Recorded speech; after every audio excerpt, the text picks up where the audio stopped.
to allow gay members? Well, we believe that this is going to be, if they make this decision, it's going to be a catastrophe for the Boy Scouts. 1.1 million Scouts belong to troops that are sponsored by the Mormon Church, by Roman Catholics, by Methodists, and by Baptists. And overwhelmingly, those groups are opposed to this change in policy. This is not a vote that's going to be taken by the Boy Scouts nationwide. It's going to be taken by the Board of Directors. And the Board of Directors have sent people to say to us, look, you know, we're doing this under pressure because we're losing corporate sponsors. Now, yes, we live in a democracy and people can make this choice, but if they do, it's going to be a catastrophe because Baptist Scouts and Catholic Scouts and Mormon Scouts and Methodist Scouts, many of them are going to vote with their feet, and they're going to leave the Scouts. What they're doing is to appease their left coast and right coast appendages.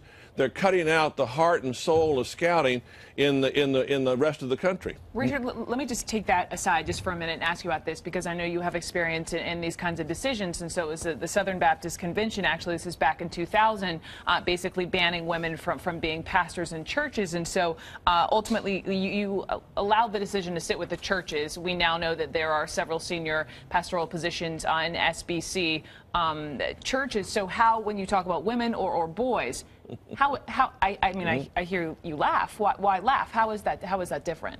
Well, we have about 45,000 churches, and we have about 100 that have women pastors. So I think the convention has expressed its will. Our confession of faith is not binding on any particular Southern Baptist, but it's an expression of what we believe the Bible teaches, and the vast majority of Southern Baptists uphold that.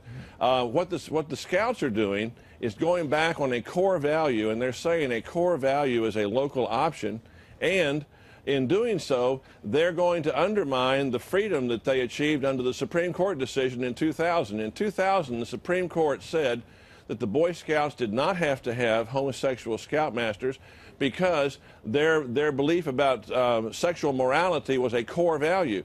If you make it a local option, it's no longer a core value, and the courts will revisit this. The New York Times editorial page has already said that if the Boy Scouts do this, they've left themselves vulnerable to lawsuits, and it will not be a local option for very long. The Scouts will be required to allow homosexual scoutmasters in all troops. Well, the Supreme Court did rule on that decision in 2000, so I'm not sure I follow you there. And when you're talking about the vast majority of let me explain it to you.